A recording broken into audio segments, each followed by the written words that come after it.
Ako po si Mrs. Salvacion Garchitorena, owner of Manuel's Garden, Integrated Farm, Learning Site and Processing Enterprise.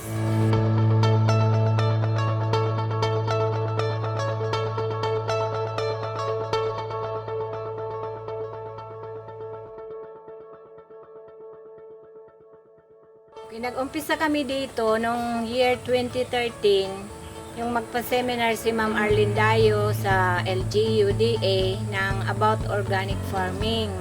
Tapos itong lote na ito, nahati-hati sa magkakapatid, napapunta na rin ito sa asawa ko, si Manuel. Kaya ito na rin ang pinagsimula namin. Ito ay masukal na kagubatan, mga kadamuhan. Kaya nung mag-umpisa kami sir dito, retroactive na siya. Hindi na siya dumaan sa iba-iba pang proseso ng pag-conversion. Humigit kumulang 1 hektarya ang sukat ng farm. Diversified po, iba-iba. May fish pond, may kaunting palayan, may kaunting langtad na mapagtaniman ng mga gulay, may mga niyog kami sa kapaligiran. At sa ilalim, tinataniman namin ng kahit mga bagay na mapagkukunan namin. Sa kanilang tagumpay sa pagsasaka, malaki ang naging ambag ng lokal na pamahalaan ng Goa Camarines Sur kung saan ang Manuel's Garden ay matatagpuan. Ito nga ang nagsulong sa kanila sa organic agriculture. Okay, nag-introduce sa amin sa LGU Goa si Ma'am Arlene Dayo kasi siya ang organic focal person ng LGU. Pagkatapos nilink niya kami sa DA Region 5 kay Ma'am Nene Losa, tapos ngayon dito sa ATI si Ma'am Kari Kamba. Maraming pagsubok ang naranasan nila sa pag-adapt ng organic farming. Ang number 1 na kalaban, ang mga damo. Sabi nga namin, hindi namin ma-spray ng ang katabi namin o ma-spray sila ng mga kontradamo, pampatuyo ng damo, kami hindi. Tapos gumagamit kami ng mga iba-ibang paraan kasi sabi nga namin, ang damo na yan, kailangan niya ng organic farmer kasi kinukompose namin yan. Sana naman, mabigyan kami ng plastic mulch at UV plastic para at least may makapag-control kami nang hindi namin ginagamitan ng synthetic na mga chemicals. Marami na ring inobasyon ang kanila nang nagawa. Ang mga pang-abono namin at pamatay piste, ginagawa lang namin. Gumagawa kami ng mga concoctions ng OHN, panglaban sa piste, tapos yung fermented plant juice, yung mga nitrogen rich na mga dahon, piniferment namin, ini-spray namin para pang-abono. Tapos gumagamit kami ng mga shell, ng mga eggshell na binababad sa suka. During fruiting stage, ginagamit namin yan para ma-boost ang pagbulaklak nila. Tapos ang mga panglaban namin sa mga peste ng number 1, palaging bisitahin. Pag nakitang may nagsisimula pa lang, a-applyan na namin ng OHN ang mga tanim namin. Kung medyo marami na ang mga infestation, inaalis namin, binubunot namin yun, inaalis na namin. Nakilala ang Manuel's Garden dahil sa Rosel. Para kay Ginang Basing, ito ang naging tatak nila. Maganda siya, ang dami-daming mga bagay na magagawa mo sa kanya, ang daming value-adding products ang magagawa. Ang pag nagbunga na yan, in-extract namin, ginagawang wine. Yung calyxes na pinag-extract namin, ginagawa namin prunes, ginagawang jam, pwede na gawing na pangpalaman sa mga cakes, pwedeng gawing hopya. Hindi ito kilala pa ng mga ibang tao dito sa atin. Hindi nila ninanakaw ito, sir.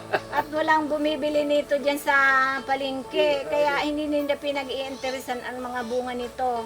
Kung binibili na ito sa palengke, ay naku, nanakawin yan at ipagbibili nila, ipapakilo na yan. Kaya ngayon, ang saya-saya namin na hindi pa nakikialaman ng mga kapaligiran namin ang Rosel na ito, sir. Maraming produkto ang kanilang nagawa sa Rosel. malaki rin ang tulong ng halaman sa kalusugan.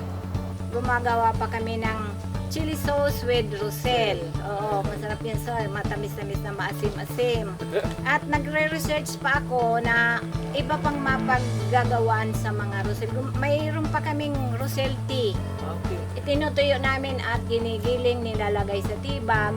Mayroon nga akong customer na sir, yung anak niya na magkakaroon na ng leukemia.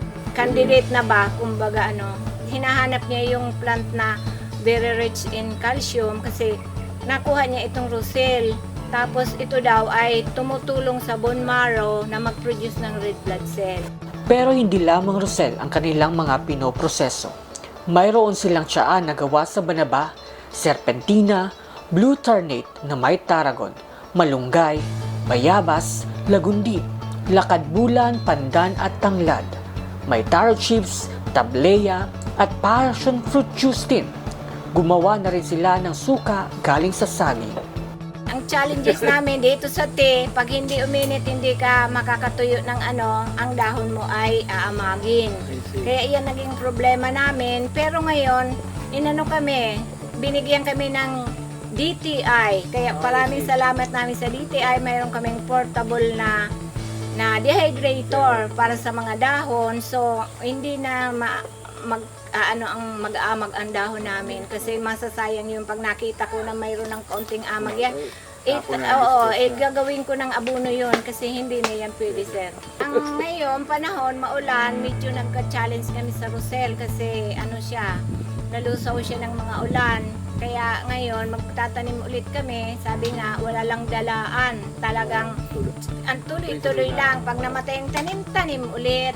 Kaya para makapag-produce tayo pagdating ng summer, marami na naman yan. Marami sir na plano, pero ang priority namin, makagawa kami ng processing plant. Kumbaga, building ng processing area na solo talaga para lang siya sa pag-process ng mga product. Kasi balak na namin magpa-FDA sa wine, tapos mga nutritional analysis yan sa mga iba-ibang product namin. Leading na rin ito sa farm tourism.